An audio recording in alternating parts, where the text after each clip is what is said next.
Assalamualaikum warahmatullahi wabarakatuh. Selamat pagi. Perkenalkan, nama saya Riri Nurmianti. Nomor induk mahasiswa 1904018.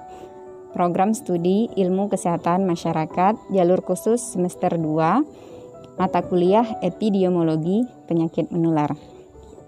In case sumut bersatu melawan corona, stay at home, study from home. Semoga COVID-19 segera berlalu. Baiklah, pagi ini saya akan mencoba menjelaskan sedikit tentang epidemiologi COVID-19. Nah, secara epidemiologi, prevalensi coronavirus disease atau COVID-19 meningkat secara cepat di seluruh dunia. Nah, WHO menetapkan penyakit ini sebagai pandemi global. Kasus COVID-19 pertama sekali muncul di Wuhan, Cina pada Desember 2019. Setelah itu, dalam beberapa minggu saja langsung menyebar di seluruh bagian di negara Cina. Dan hanya dalam kurun waktu 1 bulan, sudah menyebar ke negara lainnya termasuk Italia, Amerika Serikat, dan juga Jerman.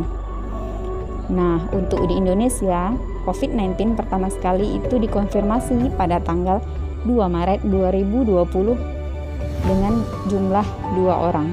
Menurut WHO, COVID-19 menular melalui orang yang telah terinfeksi virus corona melalui droplet atau tetesan kecil dari hidung atau mulut.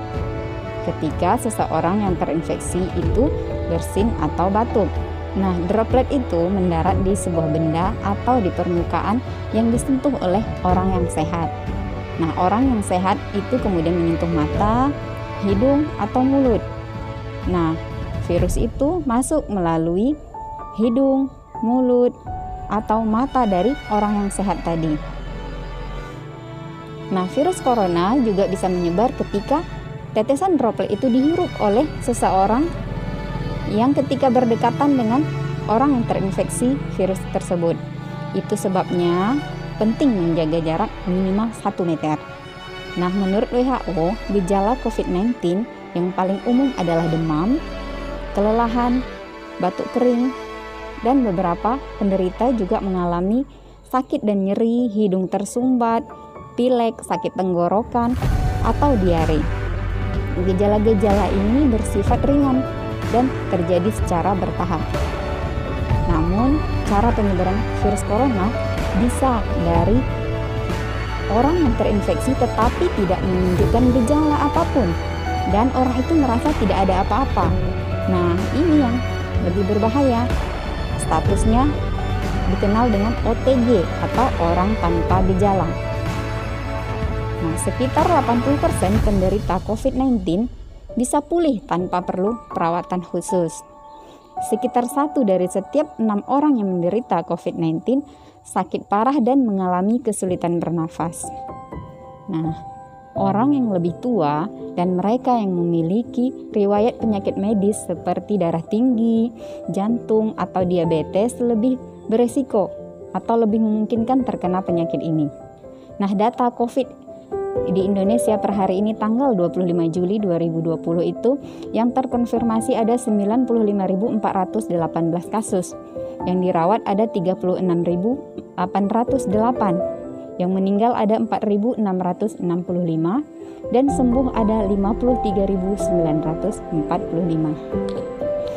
Nah, sekarang bagaimana sih cara efektif agar kita tidak tertular oleh virus COVID-19? Yang pertama, mencuci tangan dengan benar. Nah, pastikan mencuci tangan dengan benar dengan air mengalir dan sabun minimal 20 detik.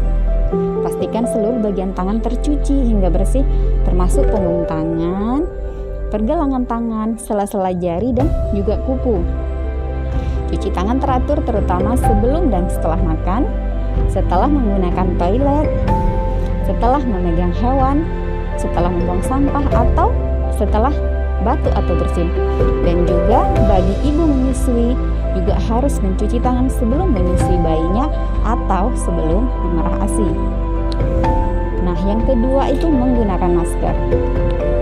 Ini seperti sekarang ini. Yang ketiga, menjaga daya tahan tubuh. Daya tahan tubuh yang kuat dapat mencegah munculnya berbagai macam penyakit. kita bisa mengkonsumsi makanan yang sehat seperti sayur-sayuran, buah-buahan, dan juga makanan yang berprotein seperti telur, ikan, dan daging tanpa lemak. Nah, selain itu juga kita juga harus membiasakan olahraga yang rutin, tidur yang cukup, tidak merokok, dan tidak mengkonsumsi minuman beralkohol. Yang keempat, menerapkan physical distancing dan isolasi mandiri dengan cara tidak berpergian keluar rumah kecuali untuk keperluan yang mendesak saja. Jaga jarak minimal 1 meter dengan orang lain. Yang kelima, membersihkan rumah dan melakukan desinfeksi secara rutin. Nah, semoga ulasan saya hari ini ada manfaatnya dan sama-sama kita doakan agar COVID-19 ini segera musnah dari bumi ini. Salam sehat selalu. Assalamualaikum warahmatullahi wabarakatuh. Selamat pagi.